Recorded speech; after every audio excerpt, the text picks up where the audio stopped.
मैं आपको इस बात की गारंटी देता हूं, स्टाम्प पेपर पर आप लिखवा लीजिए मुझसे, 1000 रुपए का हो या लाख रुपए का स्टाम्प पेपर, दुनिया का हर एक डॉक्टर इस बात से सहमत है, वो बोलता नहीं, बात अलग है, कि जिम्नेजियम में जाकर कभी भी किसी का पेट अंदर जाता नहीं, और थोड़े दिन के लिए गया और आपने जाना बंद किया तो ज्यादा बाहर आता है।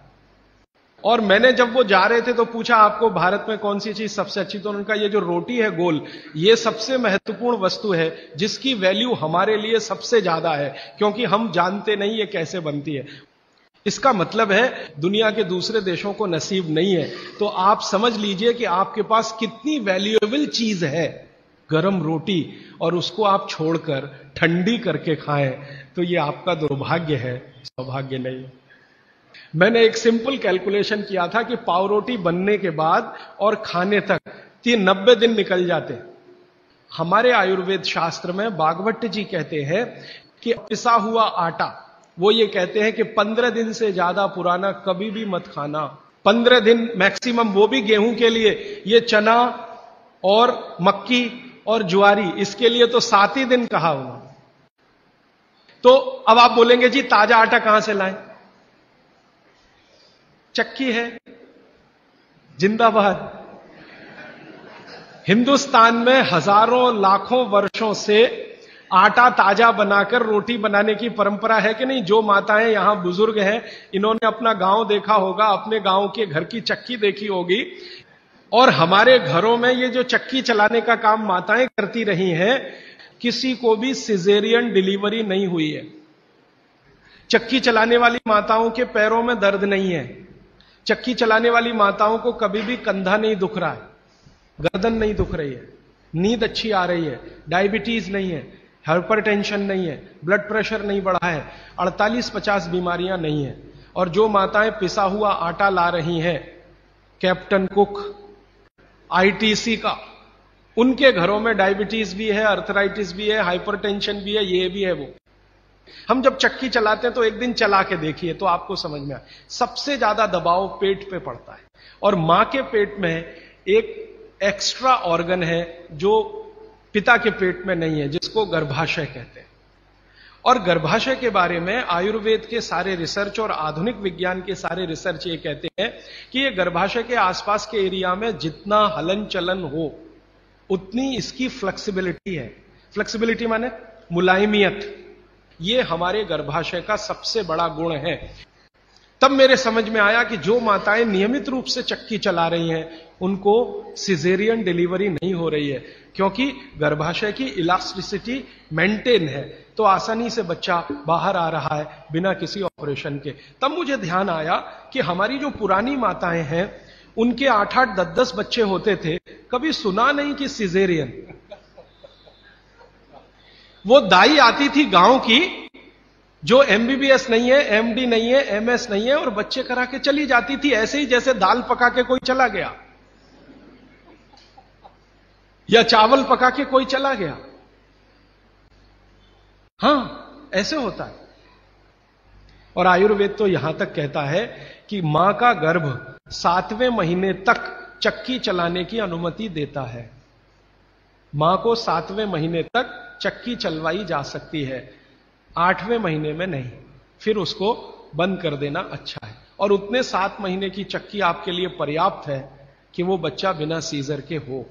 और जो बच्चे बिना सीजर के हैं उनके जीवन को आप देख लें, और जो सिजेरियन है उनके जीवन को देख लें, जमीन आसमान का अंतर है।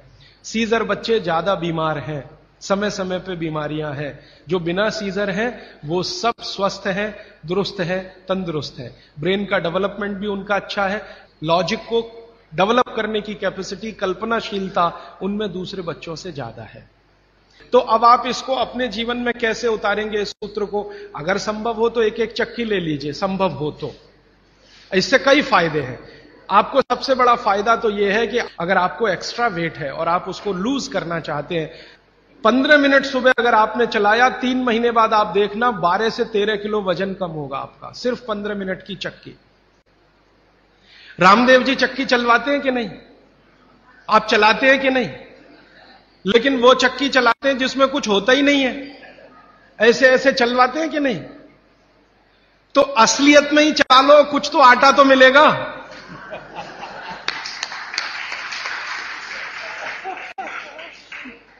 कम से कम आटा तो निकलेगा, बाई प्रोडक्ट। यहां तो कुछ निकल ही नहीं रहा है, बस ऐसे ऐसे चला है। अब आप बोलेंगे जी चक्की कहां मिलेगी? चक्की अभी भी मिल रही है, यहीं चेन्नई में मिलेगी। पत्थर बनाने वाले बहुत लोग इस देश में हैं जो अभी भी ये काम कर रहे हैं, लेकिन वो रो रहे हैं कि राजू भाई ये कोई खरीदता नहीं, हम क्या करें, हमारा सिलबट्टा भी कोई खरीदता नहीं, चक्की भी कोई। तो मैंने संकल्प लिया है कि मैं बिकवाऊंगा आपकी चक्की। हाँ, और मैं उनका फोकट का मार्केटिंग मैनेजर हूं। वो मुझे कुछ एक पैसा नहीं देते, लेकिन मैं उनके लिए मार्केट बनाने के काम में लगा हुआ हूं। ये मार्केट बनाने में भागवत जी की बड़ी मदद मिल रही है। और मैं आपको एक बहुत गहरी बात कहने आया, वो माताओं बहनों को विशेष रूप से। उम्र के एक पड़ाव में जब आप 45 वर्ष के आसपास हो जाएंगी, तब आपको गर्भाशय के बहुत सारे कॉम्प्लिकेशन शुरू होंगे। सबसे बड़ा कॉम्प्लिकेशन तो यहीं से शुरू होगा कि आपको मेनोपॉज पीरियड शुरू होगा, मेंसिस साइकिल आपकी बंद होगी, मेनोपॉज पीरियड शुरू होगा। और उस पीरियड में जितने कॉम्प्लिकेशन हो सकते हैं वो बच्चे के जन्म के समय भी नहीं होते कभी। और कई कॉम्प्लिकेशन तो ऐसे जिनको कोई मां समझ भी नहीं पाती कि ये क्या हो रहा है मेरे साथ। अचानक से पसीना आएगा, पूरा शरीर पसीने से भर जाएगा, फिर थोड़ी देर में ठंड लगना शुरू हो जाएगी, फिर थोड़ी देर में तमतमा जाएगा चेहरा, एकदम गर्मी, फ्लैशेस। समझ में नहीं आता किसी मां को कि अभी थोड़ी देर पहले पसीना था, अभी इतनी गर्मी आ गई और अभी इतनी ठंडी लगने लगी। इतने वेरिएशन होते हैं, मिनट मिनट में वेरिएशन होते हैं। मन आपका इतना डिप्रेशन में चला जाएगा, इतना अवसाद में चला जाएगा कि दुनिया बिल्कुल बेकार है, इसमें क्या करना जिंदा रह के। ये डिप्रेशन, कारण उसका एक ही है कि कुछ हार्मोन्स आपके शरीर में बनना बंद हो जाएंगे। अब हार्मोन्स बनेंगे ही नहीं तो फिर मुश्किलें ये सब आती हैं। तो भगवान की व्यवस्था ऐसी है, 45-50 साल की उम्र में हर मां को दूसरा जन्म लेना पड़ता है, ऐसा कहा जाता है। तो ये जो दूसरे जन्म की समस्याएं हैं, लेकिन भागवत जी कहते हैं कि इनको कंट्रोल करके रखा जा सकता है। अब मैं तीसरे सूत्र पे आ रहा हूं। तीसरा सूत्र विशेष रूप से माताओं बहनों के लिए वो कह रहे हैं कि माताओं और बहनों की मासिक धर्म बंद होने के बाद की जो अवस्था है, इसमें परमानेंट कोई क्योर नहीं है। क्योंकि जो हार्मोन बनना बंद हो गए वो तो हो ही गए, उनको बाहर से भी नहीं डाला जा सकता। लेकिन भागवत जी ये कहते हैं कि उसको कंट्रोल करके रखा जा सकता है। तो वो कहते हैं कि कंट्रोल करके रखने में मां के रसोई घर के जो उपकरण हैं, उपकरण, इंस्ट्रूमेंट्स, इनकी मदद आप ले सकते हैं। तो रसोई घर का उपकरण सबसे अच्छा मैंने कहा चक्की, इसकी मदद ले सकते हैं। और दूसरा एक उपकरण और है रसोई घर में, सिलबट्टा। अब नियमित रूप से आप सिलबट्टा चला रहे हैं और चक्की चला रहे हैं तो यूट्रस के आसपास की जो मांसपेशियां हैं वो हमेशा नरम और मुलायम रहने ही वाली हैं। तो आपकी जिंदगी के कॉम्प्लिकेशन 45 साल के बाद कम रहने ही वाले हैं। आप उनको दवा खा खा के कम करें तो दवाओं के साइड इफेक्ट्स हैं। एक HRT टेक्निक है, हार्मोन रिप्लेसमेंट थेरेपी।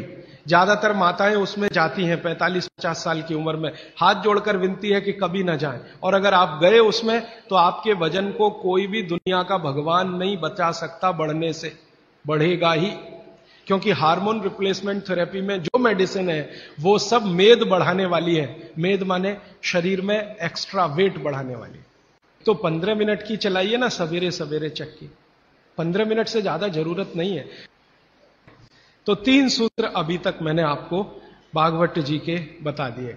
और इन 3 सूत्रों में एक छोटी सी जानकारी और, कि आप पुरुष भी चाहें तो जिनको पेट अगर बढ़ा हुआ है और आप चाहते हैं कि ये कम हो, तो आप भी 15 मिनट चक्की चला सकते हैं सुबह सुबह। आप भी चाहें तो सिलबट्टे पे चटनी बना सकते हैं। अगर आपने भी चक्की चलाई और सिलबट्टे पे चटनी बनाई तो आपकी चटनी तो बनेगी ही और आटा तो पिसेगा ही। आपका जो पेट है ये अंदर चला जाएगा, जो आपको किसी भी जिम्नेजियम की मदद से नहीं जाएगा। मैं आपको इस बात की गारंटी देता हूं, स्टाम्प पेपर पर आप लिखवा लीजिए मुझसे, 1000 रुपए का हो या लाख रुपए का स्टाम्प पेपर। दुनिया का हर एक डॉक्टर इस बात से सहमत है, वो बोलता नहीं, बात अलग है, कि जिम्नेजियम में जाकर कभी भी किसी का पेट अंदर जाता नहीं। और थोड़े दिन के लिए गया और आपने जाना बंद किया तो ज्यादा बाहर आता है।